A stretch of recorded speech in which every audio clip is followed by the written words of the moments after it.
My name is Emily Turner. I'm 62 years old. My husband, Michael, is 59, 3 years younger than me. We live in a quiet coastal town called Seabrook, a place where the waves are gentle. The streets are lined with small cafes, and the sunsets turn everything golden. Our only son is grown now, living in the city with his wife and their little boy. It's just the two of us here, me and Michael. Michael retired a year ago.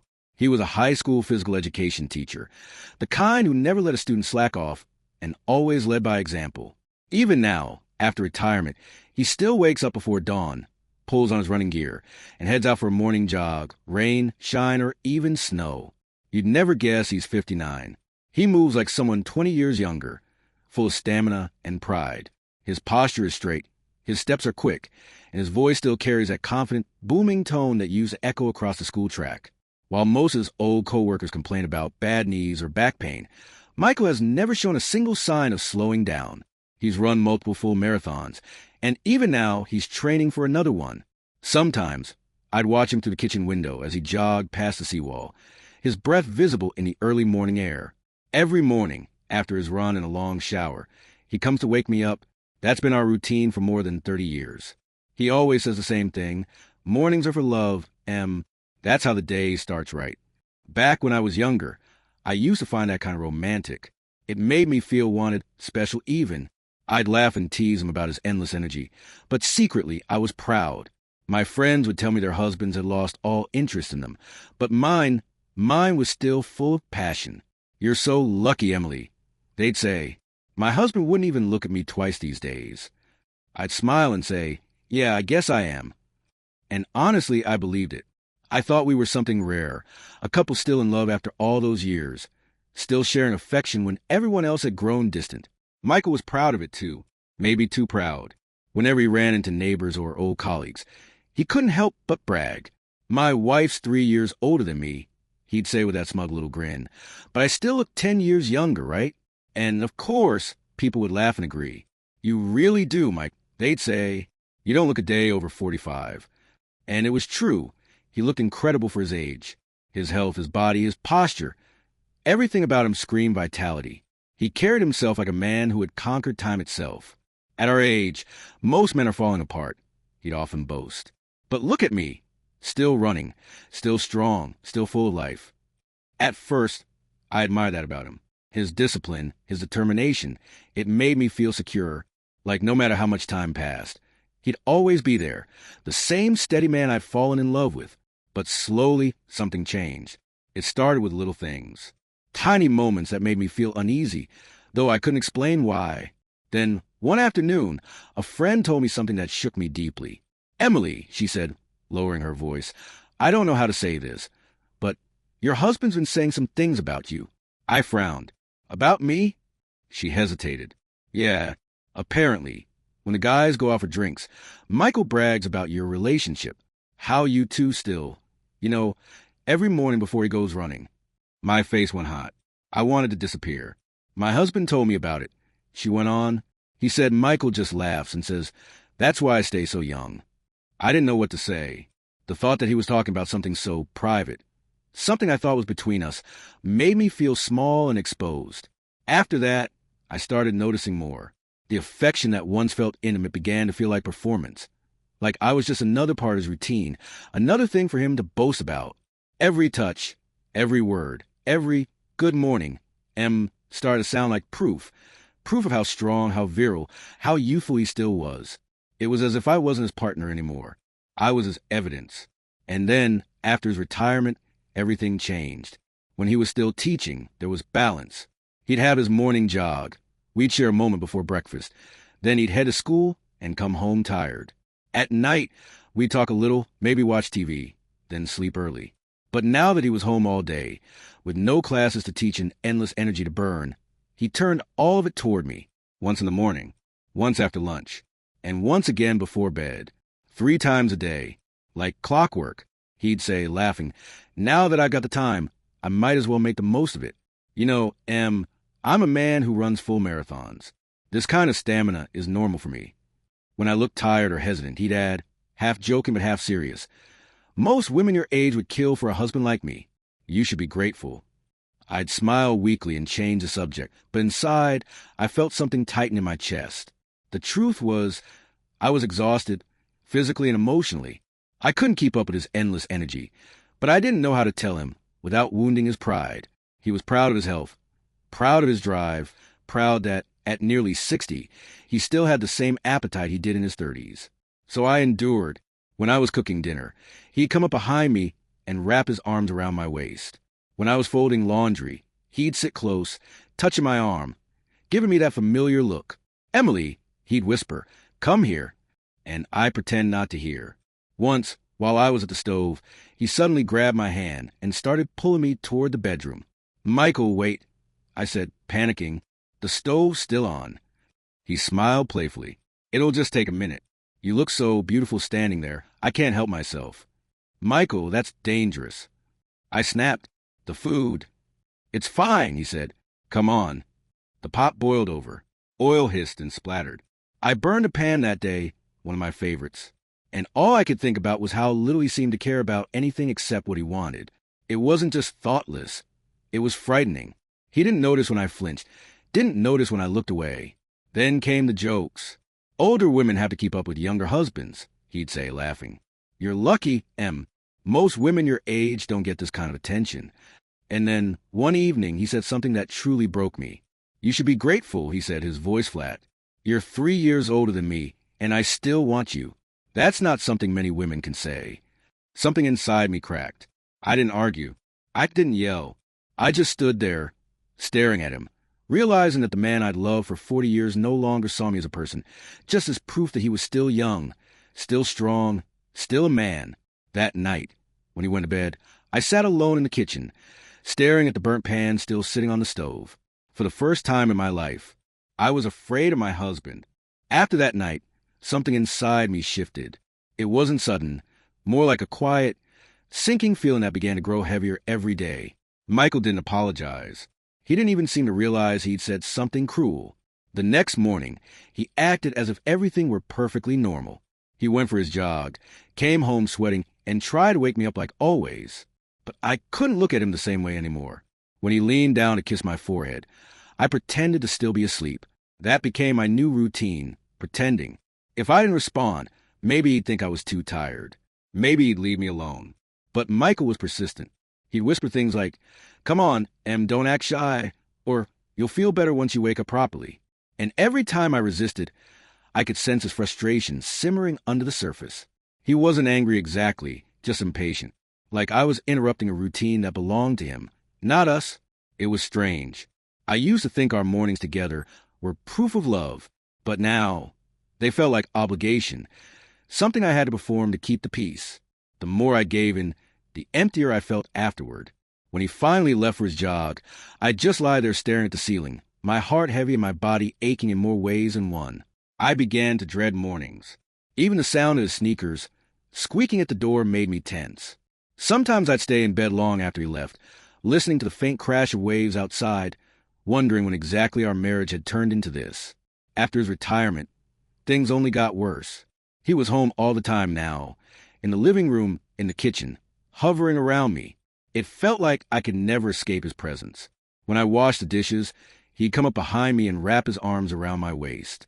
When I folded laundry, he'd sit close, running his fingers down my arm. And always that same tone in his voice. "Emily, come here." It wasn't affection anymore. It was demand. Sometimes, when I refused, he'd sigh dramatically. "You're overthinking things. We're married, remember? What's wrong with wanting my wife?" But it wasn't what he wanted. It was how. His words carried a pressure I couldn't bear. At 62, my energy wasn't what it used to be. My body ached more easily. My back hurt if I stood too long.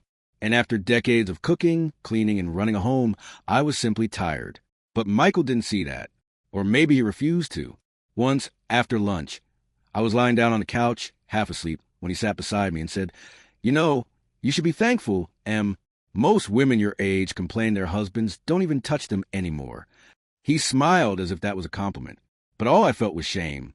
I tried to remind myself that he wasn't being cruel, that this was just who he was. A man who had built his identity on strength, stamina, and control. And maybe that's what scared me most. that he couldn't separate love from dominance. One day, I remember feeling especially exhausted. It was early summer, the kind of hot, sticky day that drains every bit of energy out of you.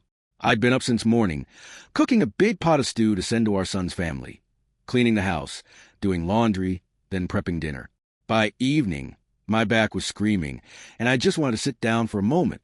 I was stirring something on the stove when Michael suddenly appeared behind me. His voice was low. Come here for a second. At first, I thought he needed help with something, but when I turned around, he was smiling, that same mischievous grin he always had. Before I could react, he took my hand and tried to pull me toward the bedroom. "Michael, wait," I said, panicking. "The stove's still on." He laughed. "Just for a minute. You look too beautiful standing there. I can't help myself." "Michael, stop. It's dangerous." But he didn't listen. He pulled harder. The pot began to bubble over, steam hissing into the air. "Michael," I shouted, jerking my hand away and rushing back to the stove. He sighed, almost annoyed. "You're always worried about something. You used to be more fun, you know." More fun. That phrase echoed in my head for the rest of the night. When did I stop being fun?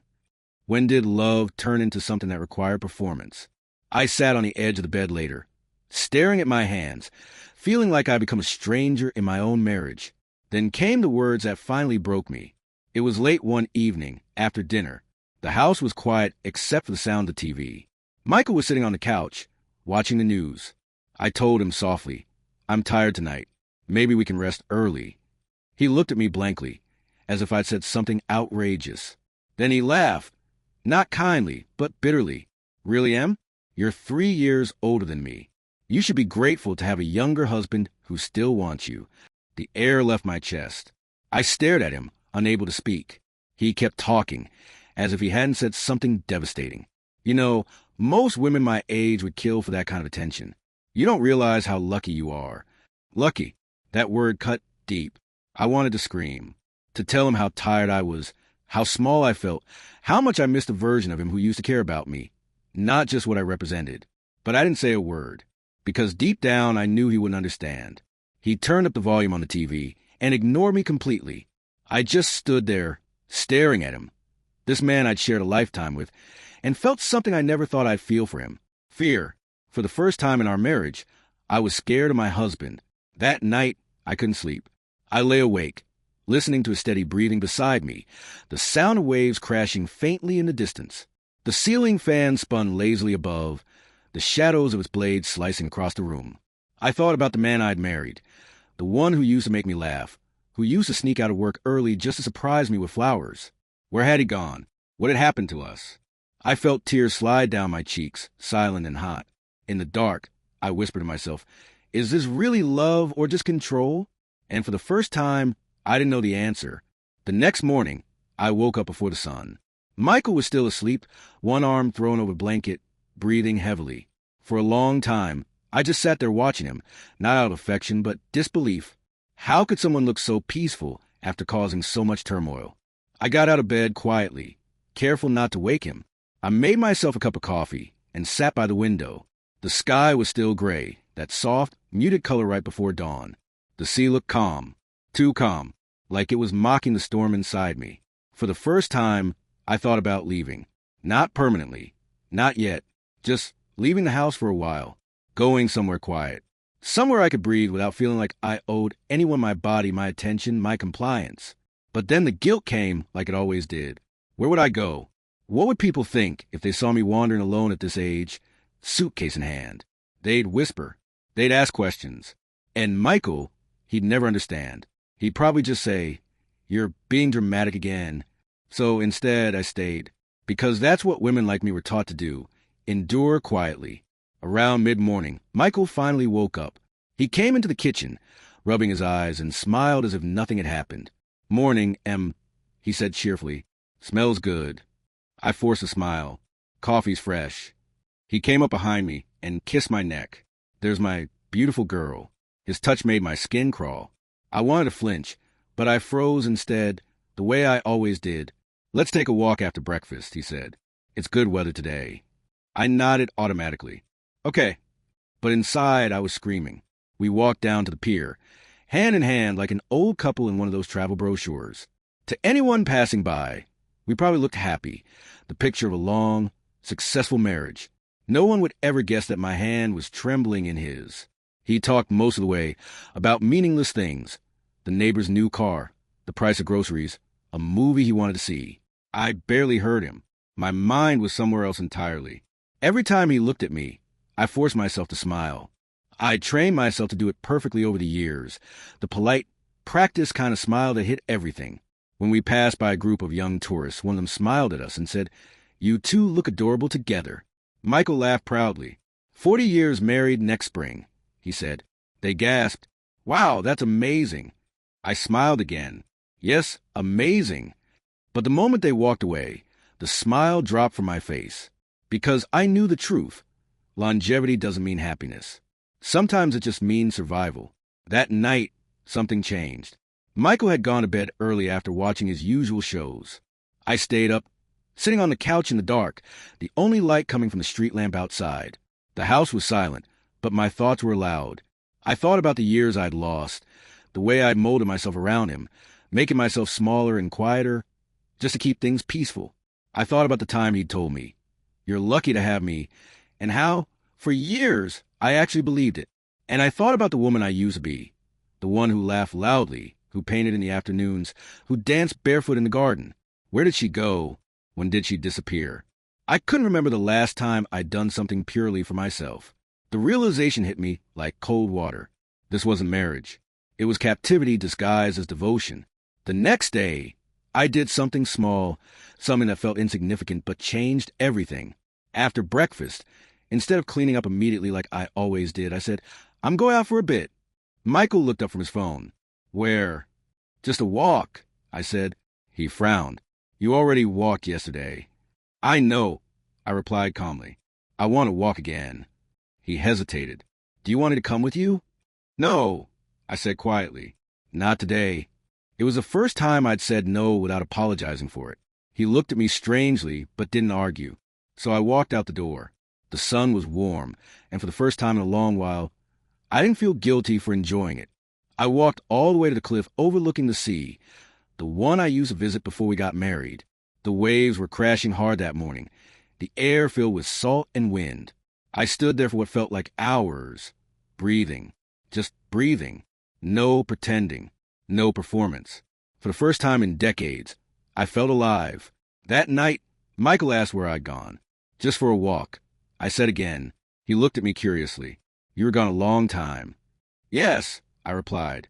I needed to think. He raised an eyebrow. "About what?" I met his eyes. "About us." Something flickered across his face. Irritation, maybe even fear. He tried to laugh it off. "Don't tell me you're planning to run away, Em."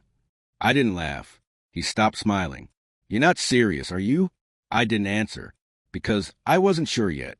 But deep down, I knew that something had shifted, something irreversible. Once a woman starts imagining freedom, you can't put her back in the same cage.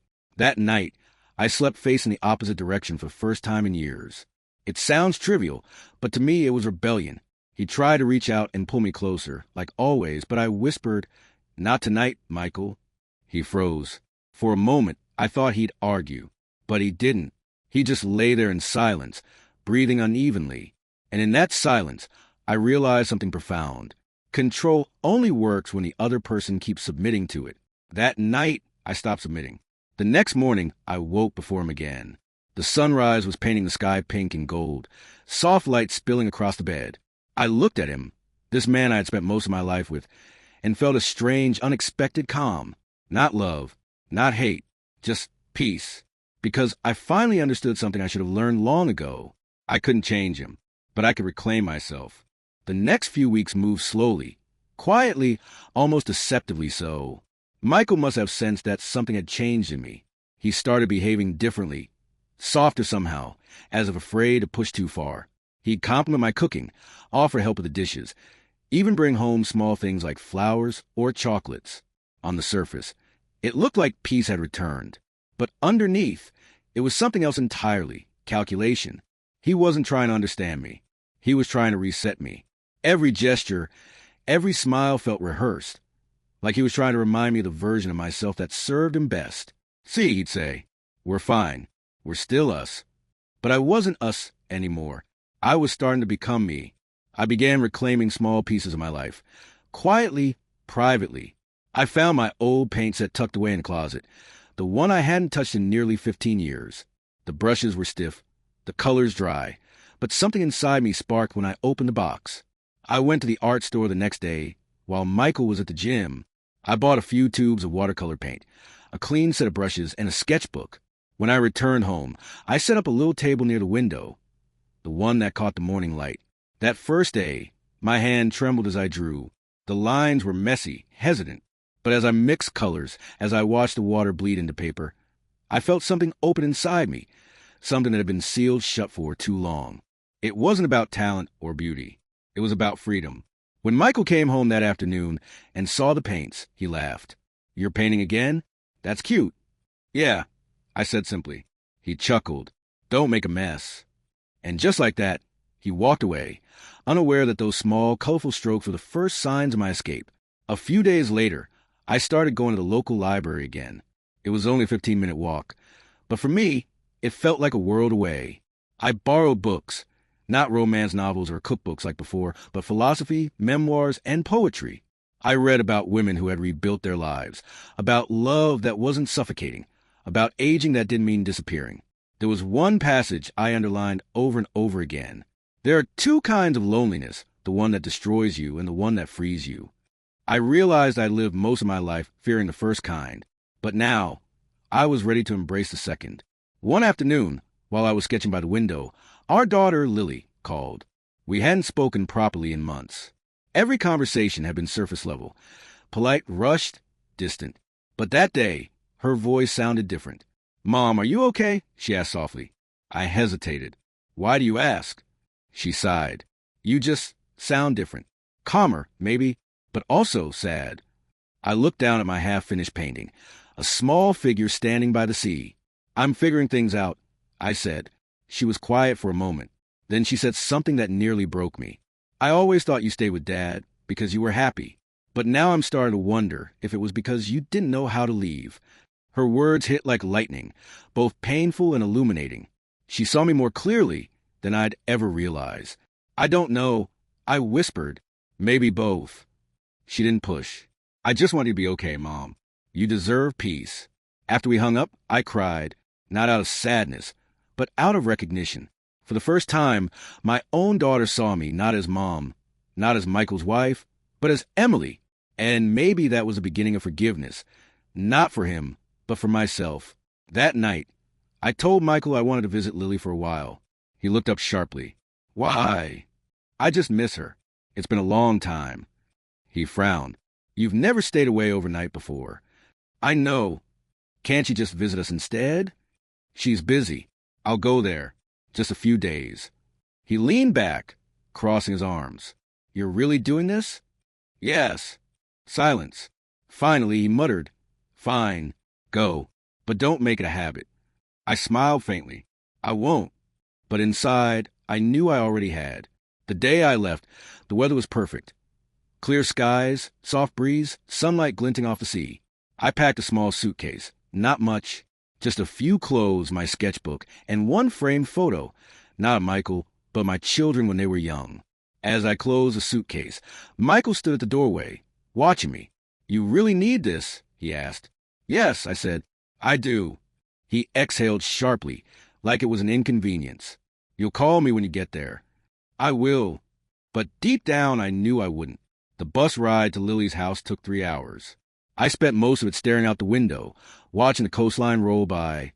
The same path Michael and I used to drive together in our younger days. Back then, I used to look out at the ocean and think, this is my life. This is love. Now I looked out and thought, this is my beginning. When I finally arrived, Lily greeted me at the station with a long hug. She smelled like lavender and sunlight. For a moment, I felt like a mother again, not a wife, not a caretaker, but just me. You look different, she said softly. Peaceful. I smiled. Maybe I am. That evening, as I sat on her balcony watching the sunset, she brought me a cup of tea. Mom, she said gently, are you leaving Dad? I didn't answer right away.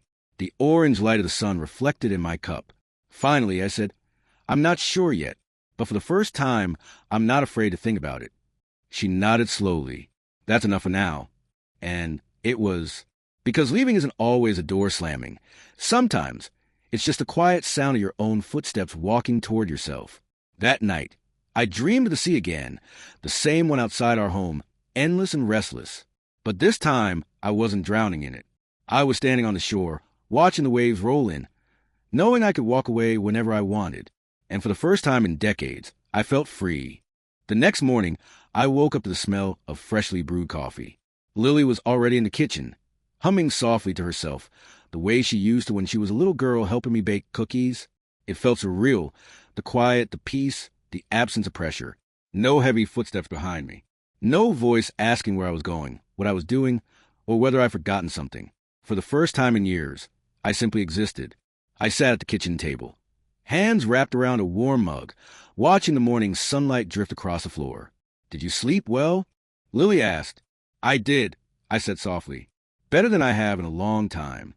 She smiled, a small, knowing smile. You look it. Over the next few days, something inside me began to unwind. We took long walks by the park, cooked dinner together, and talked late into the night. Sometimes we laughed, sometimes we just sat in silence, but even in silence, I felt connected. Lily didn't treat me like someone broken. She didn't ask too many questions. She just listened, really listened. It was strange how healing that felt. One evening, as we sat on the couch, she turned to me and said, Mom, can I ask you something? Of course. She hesitated for a moment. Why did you stay with him for so long? I stared at her, not because I didn't know the answer, but because it was so simple and yet so complicated. At first, I thought it was love, I said. Then I thought it was duty. And eventually, I think it was fear. She nodded slowly. Fear of what? Of being alone, I said. Of not knowing who I was without him. I thought leaving meant failure. But now I'm starting to see that staying was the real failure. Lily reached over and took my hand. You didn't fail, Mom. You just forgot yourself for a while. Her words hit me deep. Maybe that's exactly what happened. I'd forgotten myself. And now, piece by piece, I was remembering. On the fourth day of my stay, my phone buzzed. It was Michael. I stared at the screen, heart pounding. For a moment, I considered letting it ring, pretending I hadn't seen it. But then, almost out of habit, I picked up. Hello. Finally, he said sharply, You don't answer your phone now? I've been busy, I replied calmly. Busy? His tone was already rising. You've been gone for 4 days, Emily. What are you doing that's so important you can't call your husband? I told you I needed time. Time for what? He laughed bitterly. You're acting like a teenager. You think a few days away will fix your attitude. I closed my eyes, taking a breath. This isn't about attitude, Michael. Then what is it about? It's about space. About breathing. Breathing? His voice cracked with disbelief. You have everything you need at home. A roof, comfort, security. And now, suddenly you need to breathe? Don't be ridiculous. I stayed quiet. Silence always infuriated him more than words ever could. Emily, listen to me, he said finally, his tone lowering into something between pleading and threat. You're my wife. You belong here. You're not like those women who walk away from their marriages because they get bored. You're better than that.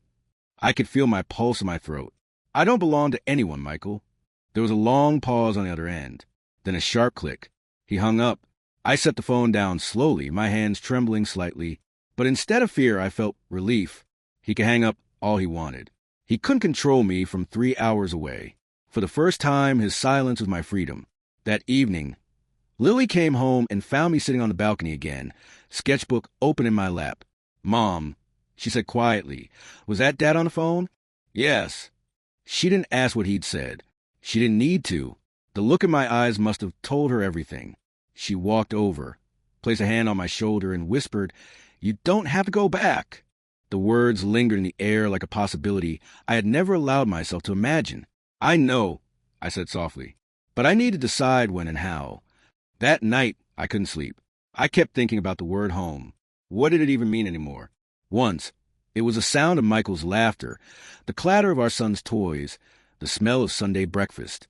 Now it was silence, heavy, suffocating silence. I got out of bed and went to the living room. The moonlight poured through the curtains, casting long shadows on the floor. On the table sat my sketchbook. I opened it and began to draw lines, shapes, fragments of thought. When I was done, I realized what I had drawn. It was a woman standing at a crossroads, one path leading back to a house, neat and familiar, but surrounded by fences. The other path winding toward a vast, open horizon. The woman wasn't running. She wasn't desperate. She was simply standing there, looking forward. And I knew that woman was me. The next morning, I made my decision. I sat at the kitchen table and wrote Michael a letter. No anger, no accusations. Just truth. Michael, for many years, I believed our life was enough, that comfort and routine meant love. But I can't keep pretending that what we have is happiness. You've always been strong, full of energy, certain of yourself. I admired that once. But your strength became a wall I couldn't climb, and your certainty left no room for me to breathe. I'm not leaving because I stopped caring. I'm leaving because I finally started caring about myself. Please don't call me for a while. I need time to build a life that feels like mine again. Emily. I folded the letter and placed it in an envelope. As I sealed it, a strange calm washed over me, the kind that comes not from escaping something, but from finally acknowledging it. When I mailed the letter that afternoon, the sky was overcast, and a light drizzle began to fall. But to me, it felt like the world was cleansing itself. Each drop on my face felt like release. That evening, as I stood by the window watching the rain, Lily came up behind me. "Did you do it?" she asked. I nodded. "Yes." She smiled, not a wide smile, but one of quiet pride. "I'm proud of you." And for the first time in years, I felt proud of myself too. In the first few weeks after sending that letter, everything felt oddly quiet. Not peaceful, exactly, just quiet, like the world had paused, waiting to see what I'd do next. Every morning, I'd wake up to the soft hum of the city outside Lily's apartment. The sound of buses passing, birds chirping, someone in the distance starting a car. All of it reminded me that life goes on, whether or not you're ready. Some days, I would stare out the window for hours, wondering if Michael had read the letter, wondering what he thought, whether he was angry, whether he cared. But then I would stop myself, because none of that really mattered anymore. This was my time now. For the first time in decades, I didn't have to rush to prepare breakfast, fold laundry, or anticipate someone's moods. My day belonged to me, every hour, every minute. And that realization was both terrifying and liberating. One morning, Lily suggested we go to a nearby community art class. "You used to love painting," she said, pouring me a cup of tea. "There's this local group that meets every Tuesday. They paint, they chat, they drink terrible instant coffee. You'd fit right in." I laughed softly. Terrible coffee sounds perfect. So, the next Tuesday I went. The class was held in a small studio tucked behind a row of shops, the kind of place you'd never notice unless someone told you about it. The air smelled faintly of turpentine and rain-soaked wood. There were about 10 people there, mostly women around my age. Some smiled and waved as I walked in. "First time?" one of them asked, a woman with short silver hair and paint-stained fingers. "Yes," I said. "I haven't done this in years." She grinned. "Welcome back, then. The canvas doesn't judge."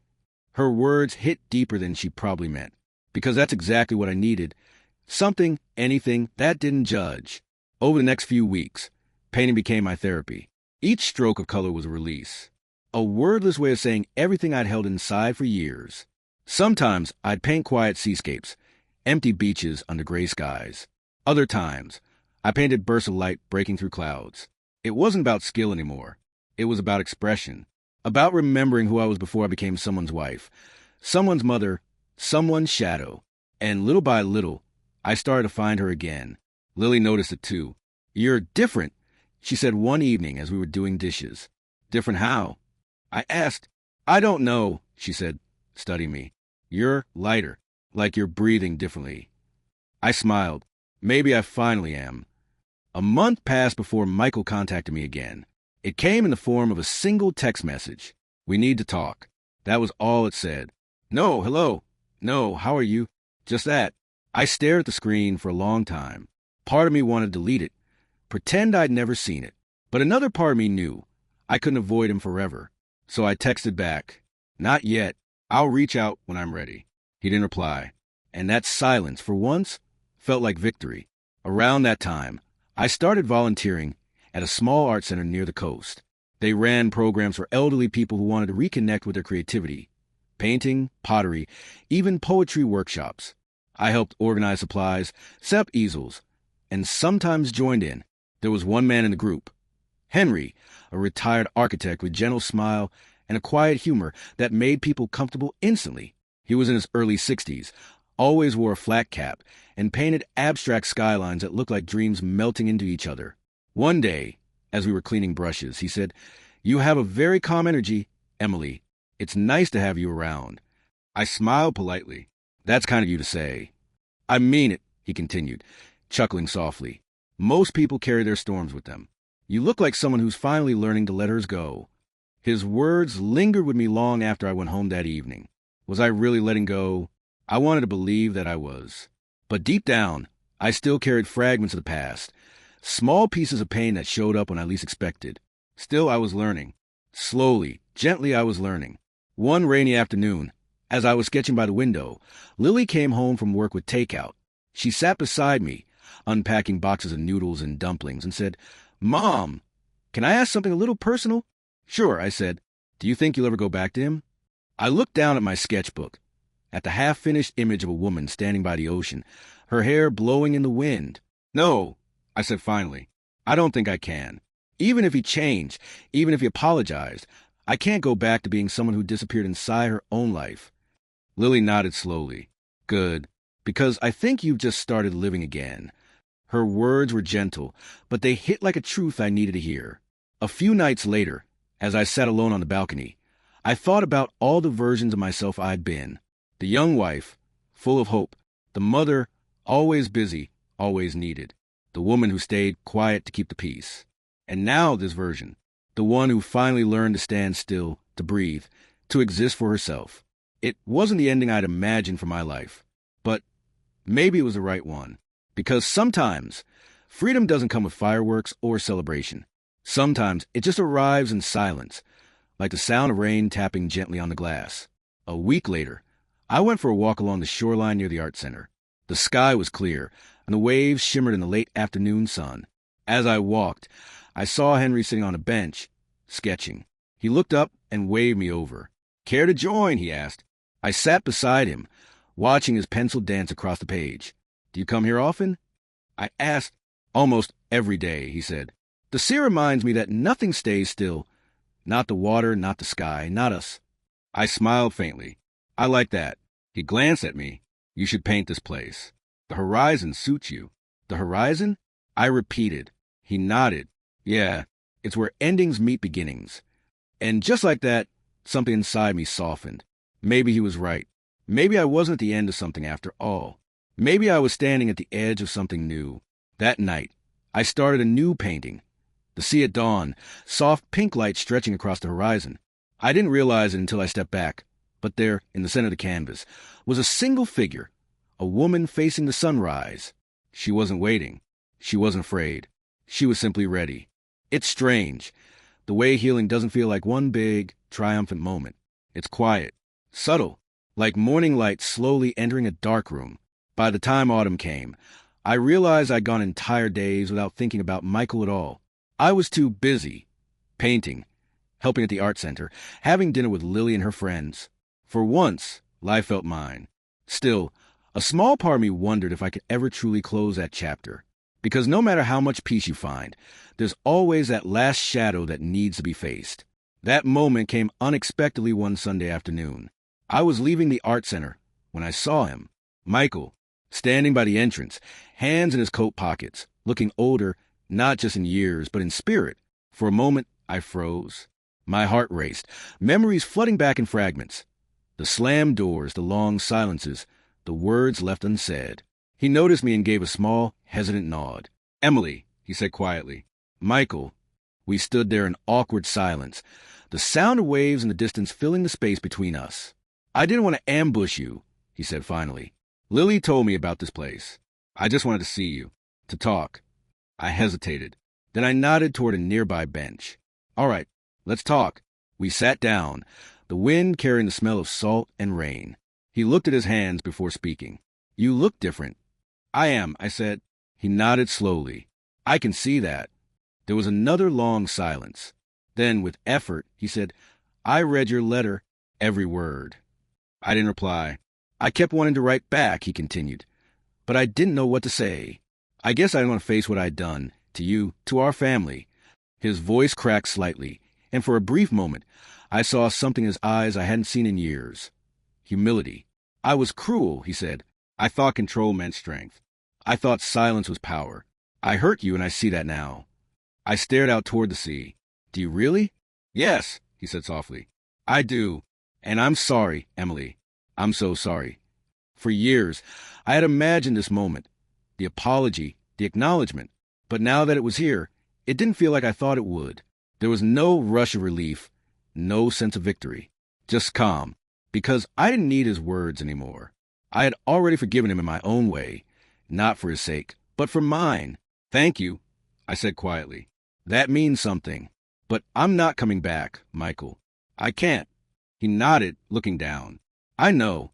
I didn't come to ask that. His voice trembled slightly. I just wanted to tell you, I finally understand why you left.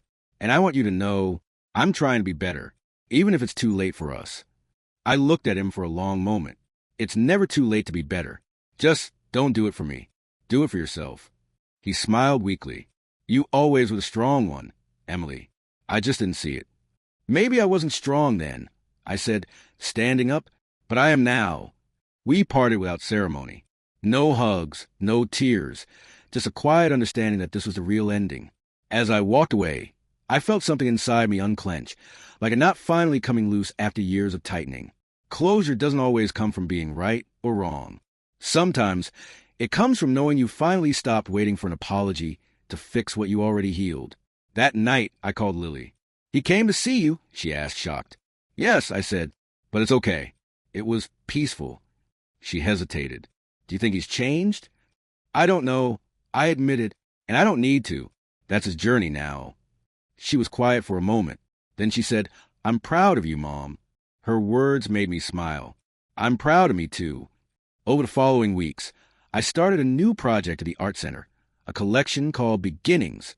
Each painting was a landscape at sunrise, mountains dissolving into gold, rivers glowing under first light, oceans stretching toward infinite horizons. When the exhibition opened, Lily came with flowers. Henry helped hang the final piece. And for the first time in a very long time, I felt whole. There was laughter in the air, gentle music playing, and a feeling that maybe, just maybe, I had built something new out of everything that once broke me. At the end of the evening, Henry handed me a small envelope. What's this? I asked. Open it, he said, smiling. Inside was a postcard. On it was a simple quote. The horizon is not the end of the world. It's the beginning of the sky. I looked up at him. It's beautiful. He shrugged lightly. It reminded me of you.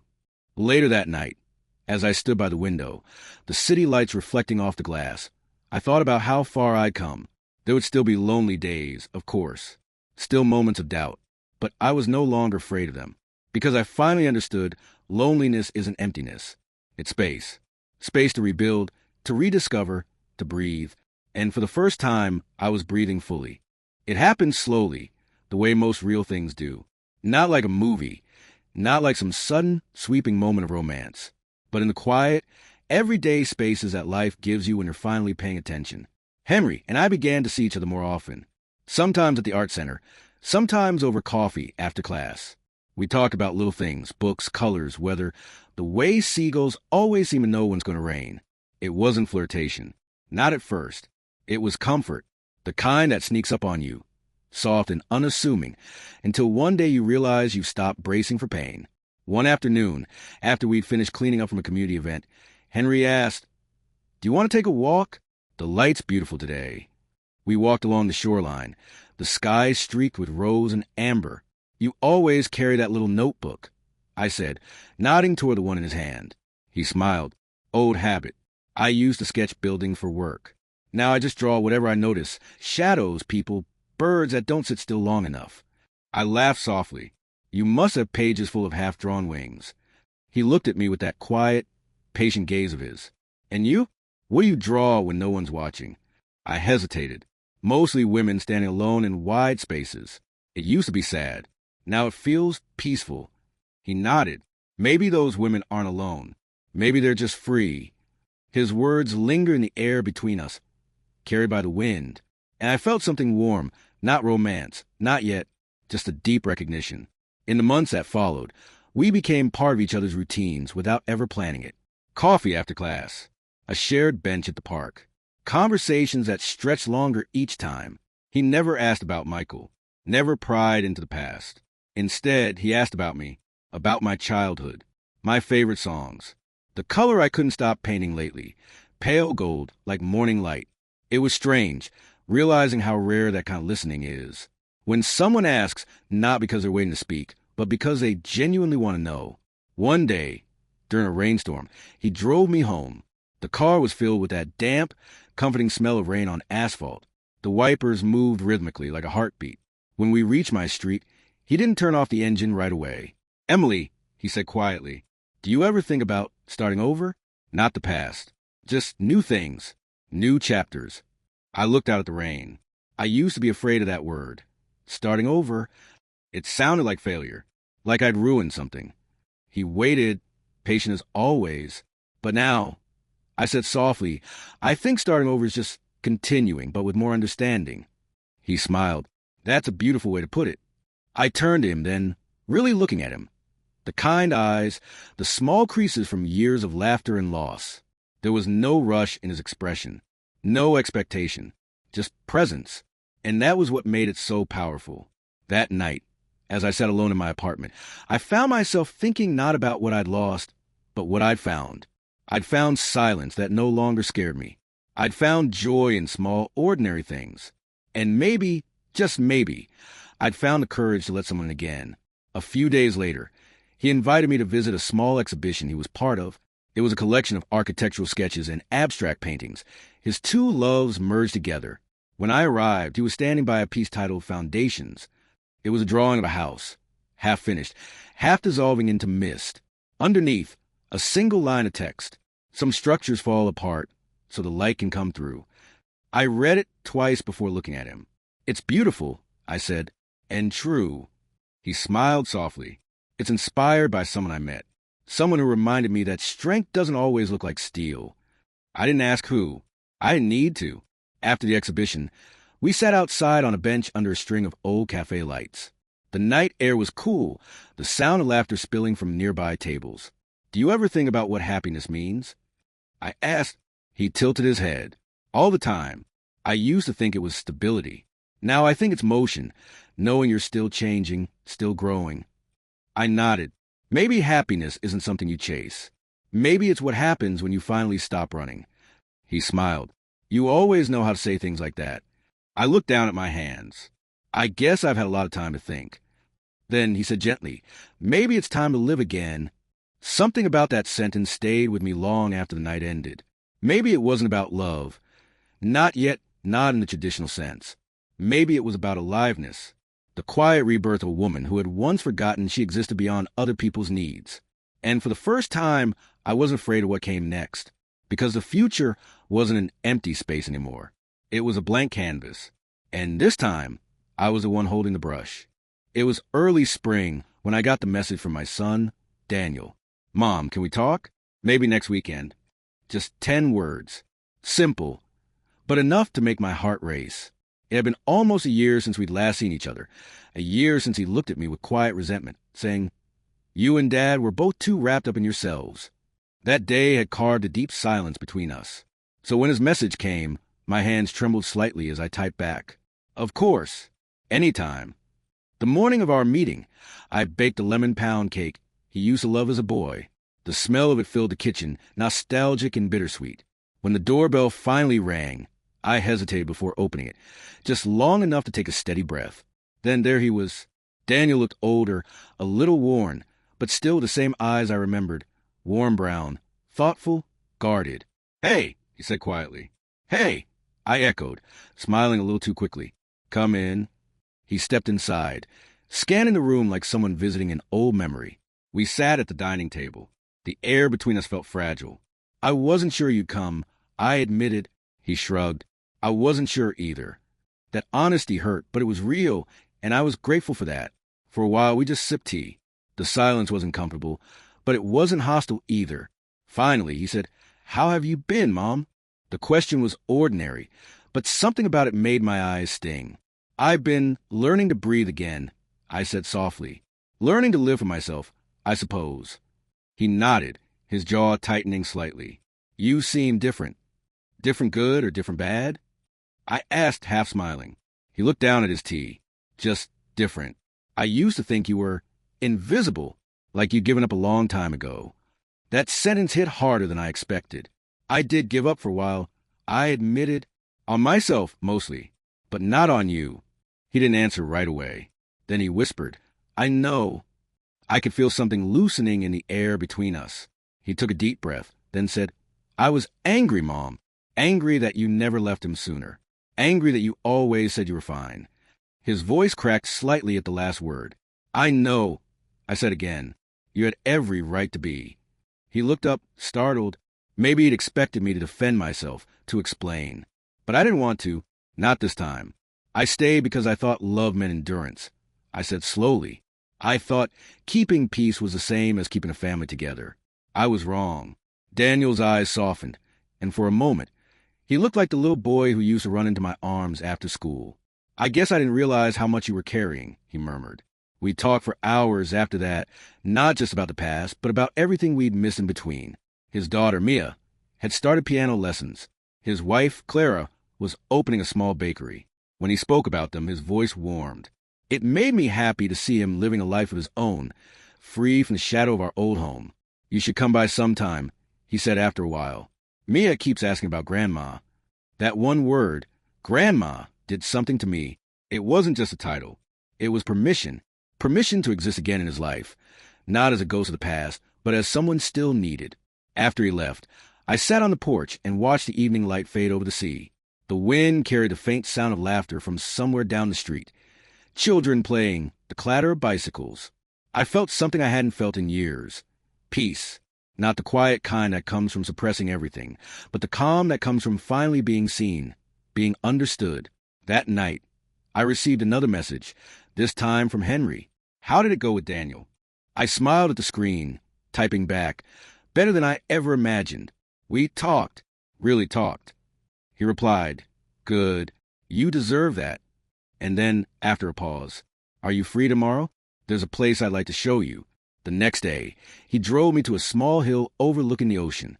At the top stood an old lighthouse, its white paint weathered, but still standing tall. "I come here when I need to remember perspective," he said, leaning against the railing. "Even the strongest lights need storms to remind them what they're for." I watched the waves crash below, endless and alive. "It's beautiful," I whispered. He looked at me, eyes steady. "So, are you, Emily? You just forgot for a while." The breeze tangled my hair, and I let out a small, unguarded laugh. Maybe he was right. Maybe I had forgotten. But I was remembering now. Slowly, completely. As we stood there, side by side, I realized something profound. Healing doesn't mean erasing the past. It means learning to live gently with what remains. For years, I defined myself by endurance, by silence, by how well I could hold everything together. But now, I wanted something different. Not to endure, to exist. And maybe, just maybe, to love again, not out of fear, but out of choice. The next Saturday morning, I woke to sunlight spilling across my curtains, golden and warm, like a quiet promise. It had been a long time since I'd felt this kind of anticipation. Not nervousness, not dread, just a calm, eager flutter. Today, I was going to see my granddaughter, Mia. Daniel had sent a short message the night before. "She's been practicing a song for you. Don't expect perfection." I smiled when I read that. Perfection was the last thing I wanted. I'd had enough of that word to last a lifetime. When I arrived at their house, Clara greeted me with a gentle smile. She'd always been kind, though our relationship had been strained in the past. The quiet distance that forms when families fracture. "Emily," she said warmly, "it's good to see you." "You too." I replied, my voice softer than I intended. "Thank you for inviting me." She shook her head. "You're family. You don't need an invitation." Her words, simple as they were, filled something hollow in me. Then I saw her, Mia, standing in the living room with a little keyboard, her hair tied up in uneven pigtails, eyes bright and curious.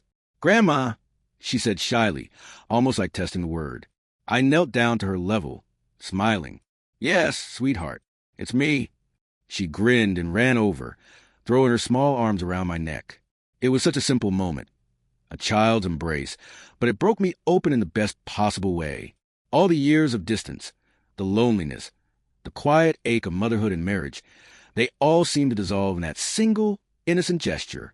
After lunch, Mia insisted on showing me her piano song. It's called Morning Light, she said proudly. She sat down, her small fingers finding the keys with hesitant confidence.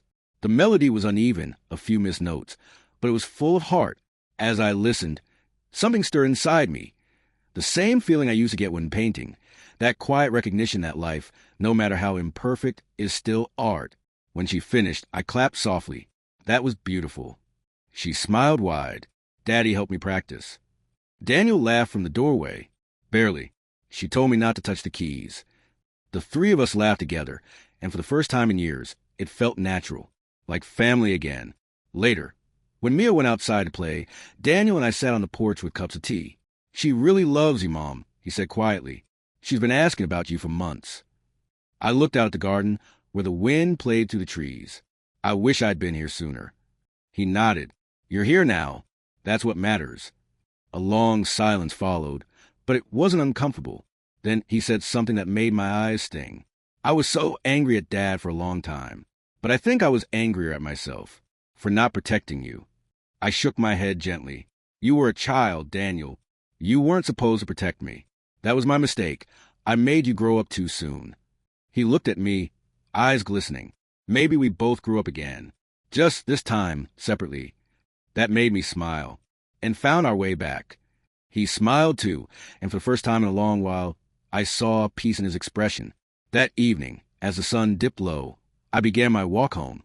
Halfway down the street, I stopped by a small park. The sky was brushed with pale pink and lavender, the kind of color that makes you forget how long the day's been. I sat on a bench and took out a small notebook, the one Henry had given me. Inside the first page, he'd written, "Keep sketching what you notice. Even the smallest things count." So I began to draw. Not grand things, just the outline of a tree, the curve of a child's swing, the shadow of a cloud stretching across the ground. Each line felt like a breath. Quiet, real mine. When I got home, I called Henry. "How is it?" he asked. It was... I paused, searching for the right word. "Healing. I think I finally understand what peace looks like." He chuckled softly. "And what does it look like?" "Like a little girl playing an imperfect song," I said, smiling, and realizing it's still beautiful. There was a long silence on the other end, the kind that doesn't need to be filled. Then he said, "Emily, you've always been stronger than you knew." "Maybe," I whispered, but it took falling apart to realize it. Weeks passed. I started volunteering at the art center more often, helping with children's workshops. I painted again, not for display, not for praise, just for the quiet joy of color. Daniel and Mia visited on weekends. Sometimes Henry joined us for coffee, his laughter mingling easily with theirs. Life didn't become perfect. It didn't need to, but it was alive, and that was enough. One afternoon, I finished a painting and decided to sign it, something I hadn't done in years. In the corner, I wrote my name, and underneath it, a single line, "For those who forgot themselves, may you find your way home." I stood back and looked at it. The colors weren't flawless, the strokes uneven, but it felt honest.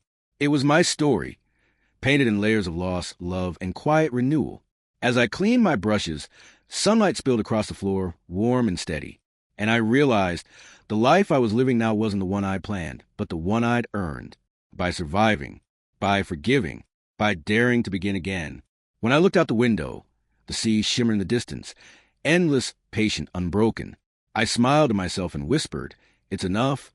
And for the first time in my 63 years, I truly meant it.